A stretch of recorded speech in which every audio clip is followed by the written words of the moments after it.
everyone. Can you hear me okay without the microphone? Okay, great. So thank you so much to the organizers for the invitation to speak here. Thanks for the other speakers. And thank you all for participating in the discussions later today. I'm excited about them. I'm going to be talking about some of the science behind composting as a climate solution. And as I do, I want you to think about the power that we have in these local communities on these small pieces of land to actually connect with our global climate system. What we do in our small footprint collectively can have a really large beneficial impact. We at UC Merced have a group called the Agroecology Lab. There's a number of undergraduate researchers, graduate students, and postdocs that contribute to a wide variety of work centered around how we think about wasted organic residues and how we can reuse them in beneficial ways, including for climate change. A lot of the research questions that we do in partnership with a variety of different kinds of agencies, including other scientists, government organizations, nonprofits, and farmers. So the kinds of research questions that we do really try to help address local needs of the groups that we work with. These are just a brief overview of some of the research themes that we do.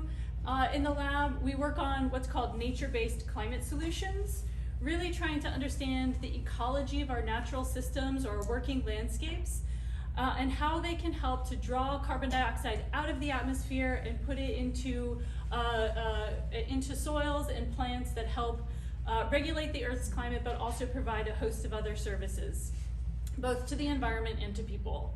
We also have some projects looking on diversifying our agricultural systems and the impact on productivity and nutrient cycling. We also do work on ecological sanitation, which leverages composting to sanitize human waste and use that as a fertilizer, or what we call the poop loop. So the key takeaways I have today are right here. First is that soil carbon regulates the Earth's climate, and it is at the heart of soil health, which helps to maintain sustainable, productive farming. That's true whether we're talking about large-scale farming operations and also our community gardens or your garden in your backyard. Compost is an effective strategy to increase soil carbon, and I'll just showcase a few research projects that we have to show that. And then just a few tips and resources for composting in backyards and community gardens if you're interested in doing this. It's not a full how-to, but maybe just some of the high level, what is a compost pile? And there's a lot of resources out there, and I'll point you to some of my favorites. So the first point, soil carbon and its role in regulating the Earth's climate. You may or may not know this, but soils are really important storages of carbon in our Earth system.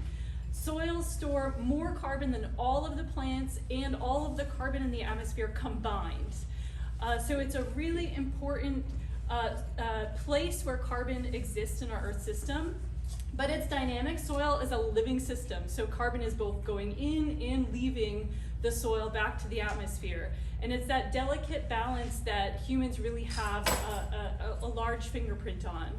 Our mismanagement of soil for especially in the last 150 years, since industrial agriculture has come to dominate our Earth's landscapes, has lost a lot of that soil carbon that was once in these protected pools in the soil, and has released it as carbon dioxide to the atmosphere. So we all know that the climate crisis is caused by our extensive use of fossil fuels, but some of the climate crisis that we see, some of the additional greenhouse gases in the atmosphere also come from our agricultural systems and our degraded soils. So this is bad news, but the good news is that there's a huge opportunity to restore some of these lost soil carbon pools and to help regulate the Earth's climate and help solve climate change. And so we know that climate change is going to increase even more than we see today. We're expecting concentrations of greenhouse gases to continue to rapidly rise. We know that there's many solutions to climate change. Reducing our emissions of fossil fuels is critical to addressing this crisis, but it reduces the rate of this change. The other solution, which is largely untapped at a global scale so far, are drawdown solutions which take carbon dioxide out of the atmosphere and restore those lost soil carbon pools. So those nature-based climate solutions that I mentioned are all trying to understand a large variety of ways that we can protect natural systems or conserve the managed systems that we use, especially in agriculture, for this drawdown climate solution. And so soil carbon plays a key role in our Earth's climate. It is also at the heart of a healthy soil. Soil health is a little bit of a buzzword now. It's come into play. You may have used it yourself or heard of it. It has a definition, many definitions. The definition I'm showing here in the center is from the USDA. Soil health is the continued capacity of soil to function as a vital living ecosystem that sustains plants, animals, and humans.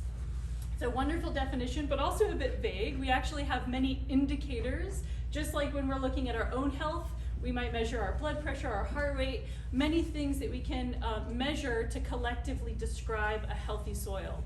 And so these are just a few examples of some of the indicators or functions that we measure that encompass biological, chemical, and physical properties of the soil that indicate how healthy a soil is.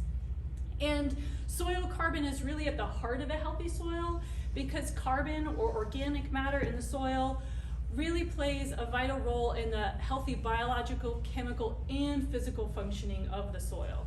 So it's a good kind of integrator of what soil health is.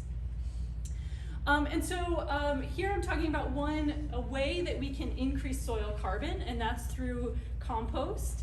Compost is a really exciting science to work on. We've been composting for millennia. It's not necessarily a new technology, but the way we're using it today and thinking about it and trying to quantify its benefits is a bit new. And so here I'm just showing some of the potential of capturing wasted organic residues. This is just the global flux of human and animal feces, our wasted food, and forest and agricultural management as some examples. The numbers here are in petagrams per year, which is equivalent to 1 billion tons. So globally, we waste almost 1 billion tons of food every year. We need to reduce that wasted flow for sure, that's the first step, but we'll still have things like scraps that we don't eat that can be captured, composted, and put back to the soil instead of ending up in a landfill or in other ways that it can create environmental harm.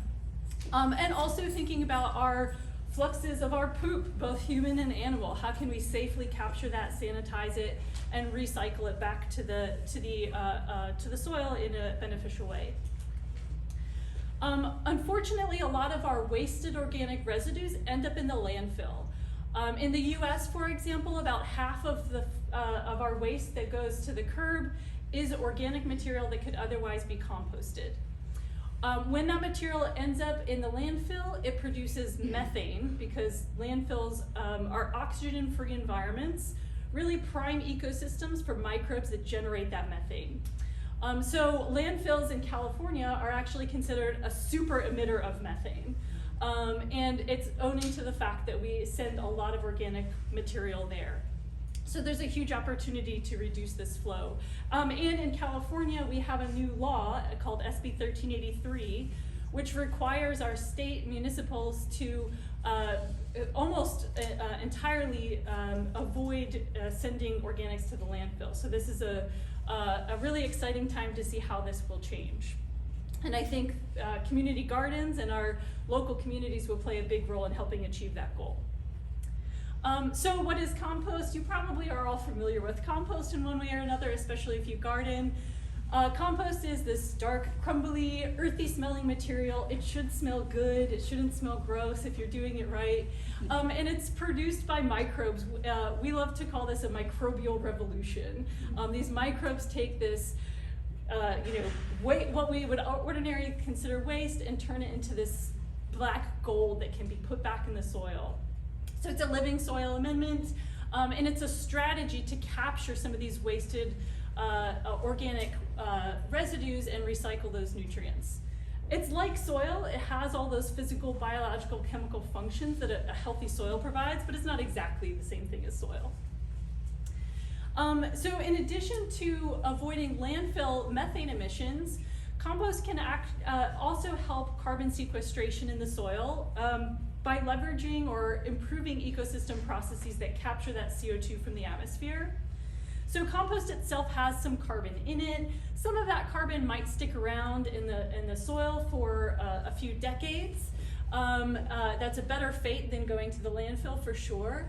But when we're thinking about carbon sequestration, we're really thinking about all of those indirect changes that happen with carbon cycling once you boost the ability of that soil to be healthy.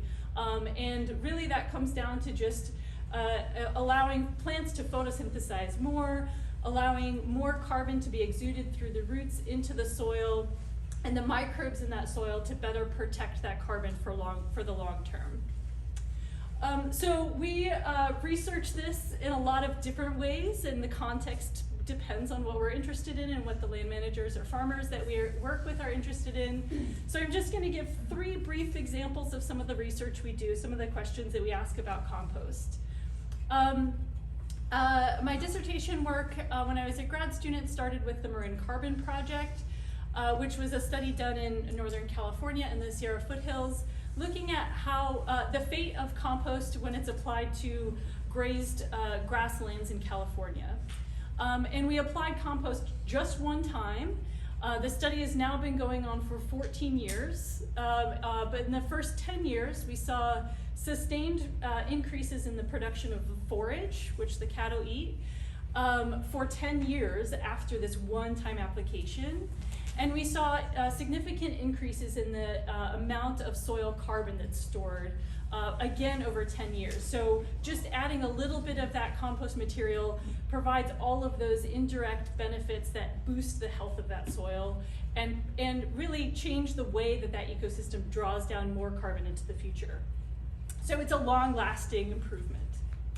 A second case study that we're getting started on, we're just beginning to work in more urban landscapes. So we haven't done any research with community gardens. I would love to do that. But so far what we've done is scour the literature to see what data is available from published studies already. And what we found is that soil carbon, when we think about these different kind of urban land uses, recreation, reclamation, landscaping, and gardening, gardening or urban soils that are used for food production have about 4 to 6 times more organic material or more carbon than those other urban land uses. When you apply compost to that, again, you can even boost that, that carbon even in greater. So this just kind of points to the fact that these small decentralized pieces of land can actually play an important role in helping cities achieve their climate action plans. We're also working with the city of Dublin and San Francisco, looking at their kind of recreational areas, looking at turf grass, to see how compost can play a role not only in sequestering carbon, but also minimizing the use of irrigation water. And the last example I'll give is the research that we're doing on closing the poop loop. This is research that we do in Haiti with an organization called Sustainable Organic Integrated Livelihoods. And we work there and on this issue because 61% of the world's population lacks access to safely managed sanitation. So what that means is that when our excreta is not safely managed or contained, it's released into the environment, spreading intestinal-borne disease, causing premature death and other health issues that can be avoided.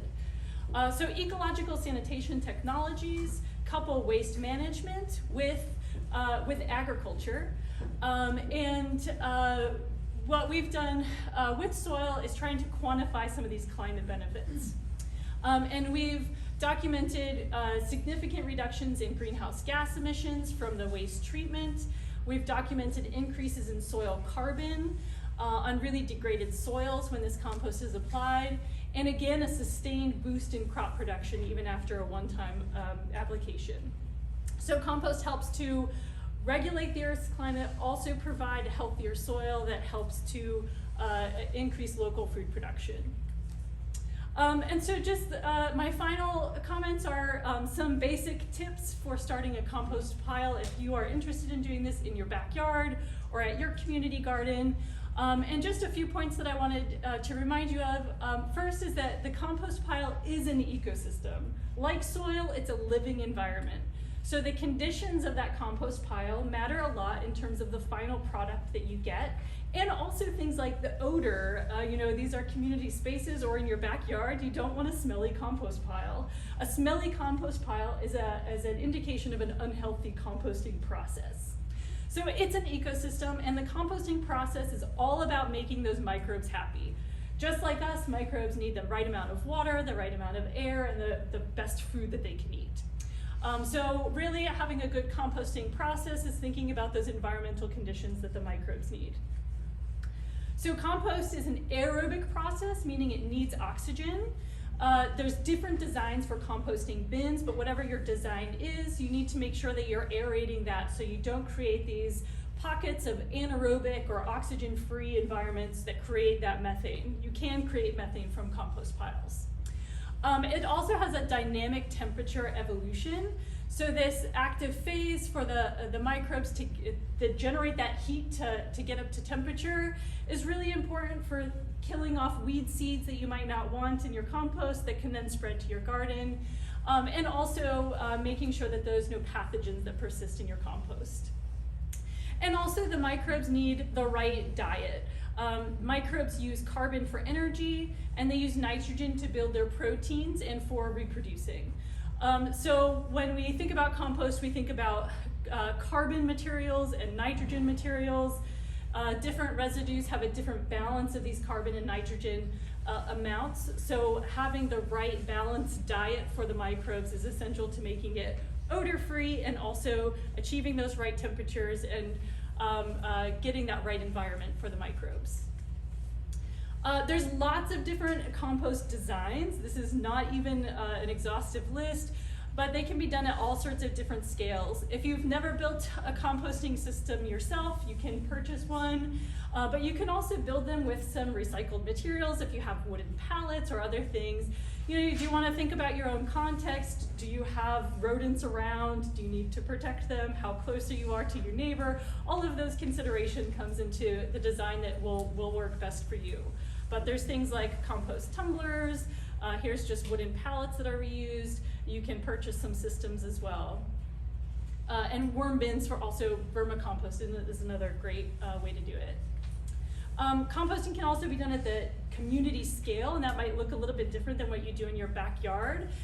There's lots of examples for community scale composting across the world.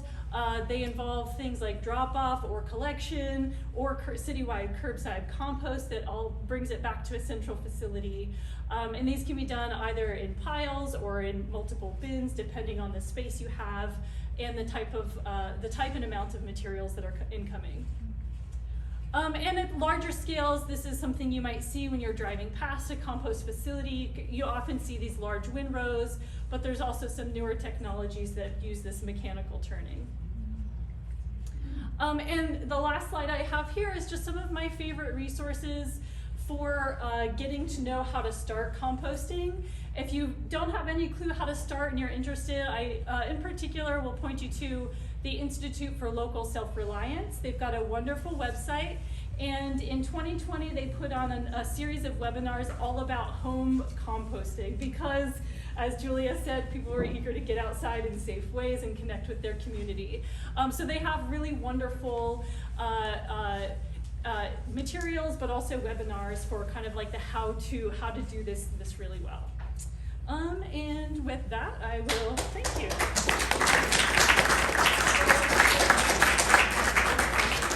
So we have time for questions, and then after questions, we're going to do a little mini bathroom break and then get back to lecture. So lots of time for questions for Becca.